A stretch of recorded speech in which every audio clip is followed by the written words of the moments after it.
Welcome back to Northern Perspective, everyone. I'm Cypher. And I'm Fox. Frustrated Liberals say Pierre Poilievre is crushing them, and some of them are blaming Justin Trudeau. This was the headline of an article today in the Toronto Star, a historically Liberal-leaning newspaper. The Liberal caucus is meeting next week, and many Liberals, some of them openly, are declaring that they are ready to throw down against Justin Trudeau and demand that he resign. Before we get to that, help us keep this channel growing strong by hitting that like button to help push this out to even more viewers, and subscribe to the channel so that you are notified of our next episode. Thank you to Jim C. and Manu for buying us pizzas, as well as one very special anonymous donor. Thank you so much. If you would like to support the channel, check out the description of this video. Now let's get into it. So we start with the Toronto Star article. They are frustrated. Many are discouraged. Others are angry. Morale in the Liberal caucus is as bleak as Grit MPs report overseeing it. If Prime Minister Justin Trudeau hears them out, and his backbench musters up the courage to speak, MPs predict sparks will fly when the Liberal caucus meets in London, Ontario next week. We don't feel that we have a partner in the Prime Minister's office that is doing what it needs to be doing to help us at this time, said one of more than a dozen MPs who spoke to the Star for this column. Some MPs requested anonymity to speak candidly, others spoke on the record. On or off the record, they all believe that change is drastically needed. It's been a trying summer. The Liberals' 20-point lead in Atlantic Canada has evaporated. Team Trudeau is polling at its lowest level ever. The latest Abacus data survey shows Conservative leader Pierre Poilievre's personal approval numbers now outweigh his negatives. He'd obtain a majority government if an election were held today. For many MPs, the Liberals' summer plunge in the polls is attributable to Poilievre's messaging success. The Conservative leader is focused singularly on people's pocketbooks, and new TV ads have softened his image. Who is Pierre Poilievre? Many know him as the common-sense leader the country needs. His schoolteacher parents know him as the boy they adopted and raised in their modest home in the suburbs of Calgary. His dad knows him as the son he took to early morning hockey games. His neighbors know him as the boy who used to deliver the morning newspaper. His children know him in Francais, Espanol, and English as Papa. And I know him as a guy who loves me for who I am, a Canadian who came to call Canada home, and his wife. So when Pierre says, it doesn't matter who you know or where you're from, but rather who you are and where you're going, these aren't just empty words. He's lived it. Common sense. Let's bring it home. The ads, which haven't been countered by the Liberals, are resonating, say MPs. Quote, now people are opening themselves up to the possibility of voting Conservative, and at the same time thinking, well, what are the Liberals doing? Because I don't see it, end quote, complained one MP. Many MPs want to see government ads that tie the popularity of childcare and dental care programs to the grits and reach voters in unheld ridings. Trudeau previously shunned such a strategy, deciding early in his mandate he wouldn't spend taxpayers' money as Prime Minister Stephen Harper had done with the Economic Action Plan ads. But several MPs questioned the wisdom of that idea, calling it a quote-unquote mistake. Others want the party to take an aggressive stance against Poilievre. Where the F are the videos on Poilievre, said one MP. It's not like people are in love with the guy, but we're allowing him to build his own brand and let him become an unacceptable choice to people who are frustrated with us. We need to frame this guy up. So, sounds like people are getting really pissed off. And isn't it funny that they're referring to Harper and how he was dealing with, Trudeau's rise and what to do with him, and even marketing their own initiatives. You shouldn't have to apologize for using taxpayer money to actually promote what you're doing in your government. Because if people don't know you're doing it, then they don't know you're delivering on your election promises. So how are you supposed to even get it out there? And these people that are speaking out, they're not holding back. So this is what we talked about a couple of weeks ago when we said there's a revolt coming.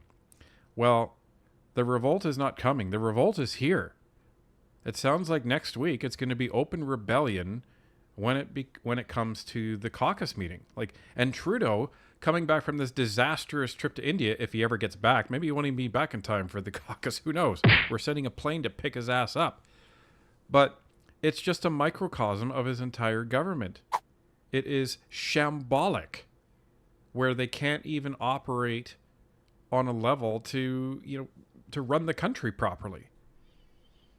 I just like this quote. We're allowing him, meaning Pierre, to build his own brand and let him become an unacceptable choice to people who are frustrated with us. He's not an unacceptable choice. He's the choice for Canadians who want to get this country back to the way it was. And he's the common sense choice. What do you expect, Liberals? Look what you're doing to this country.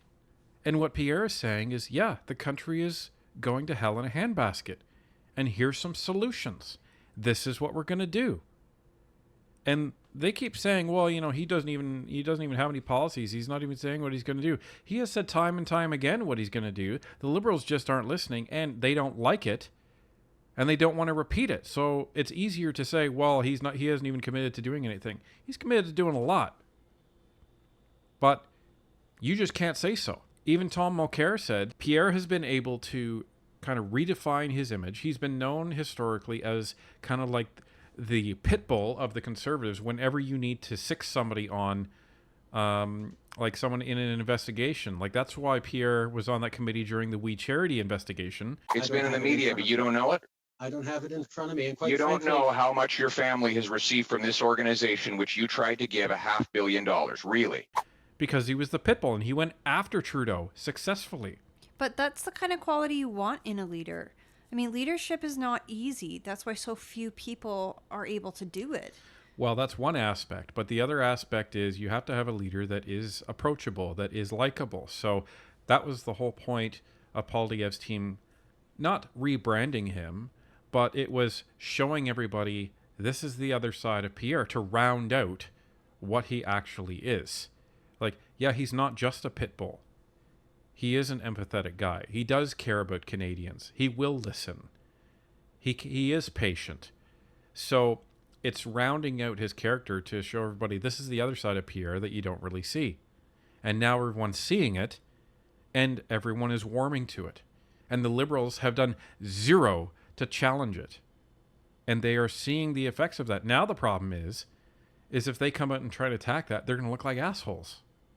Because they haven't said anything this whole time, and it's just going to look like desperation. So they've missed the boat. Well, it is desperation. So continuing on, several MPs say they are coming to caucus with a firm message for the Prime Minister, but others believe their colleagues will chicken out at the last moment.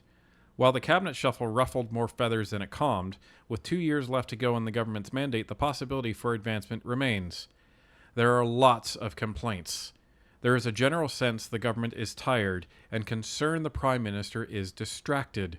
Most feel the PMO, led by his Chief of Staff Katie Telford, doesn't have its head in the game and that there is no plan to counter the Tories' rise.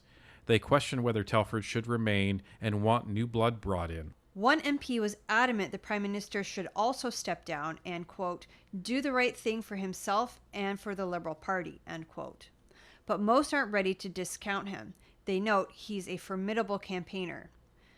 Backbench MPs, those without caucus responsibilities who haven't sat down with the PM, generally feel their voices are ignored. They are frustrated at the way the Prime Minister treats his caucus. They recount how he frequently monopolizes caucus meetings with talking points, leaving little time for members' input. Not that, they feel, he values, which they think, quote, this is a Prime Minister who never likes to even allow you to finish your sentence in National Caucus, end quote, expressed one MP. Quote, if you are going to say something he's not going to like, he always cuts you off, end quote. Quote, why should I listen to you folks, end quote, said another MP mimicking Trudeau. Quote, you're all know-nothings and coattail candidates, end quote. Quote, people are really disillusioned, end quote, offered another MP. Quote, really, really disillusioned, end quote, said a fourth. Why is it not surprising that Trudeau talks down to his own caucus. Because he's an egomaniac. Of Right. course he does. Why is it not surprising? That's my Yeah. point. It is not surprising in the least. If he's talking down to the people voting for him, of course he's going to talk down to the rest of his team. And are we approaching the point where it's going to bite him in the ass? Well, here's the thing. I don't think he sees the rest of the Liberal caucus as his team. I think he sees them as subordinates, and that's it. Yeah, they're his minions. Because he thinks he's Trudeau, and that name is supposed to carry some weight. But the only thing it's carrying with it is baggage. Absolute baggage. And people are now concerned about being associated with Trudeau. So here's the question. We've talked about a possible election coming in the spring. In order to do that, they would need almost the entire NDP caucus, which is 18 of the 25 of them, to vote with the Conservatives and the Bloc in order to cause the government to fall. If they can't get 18 NDP people, maybe they can get some Liberals, because it sounds like they're ready to jump ship so that they can actually stay afloat with a life preserver while Trudeau goes down and he doesn't even know the water is rising.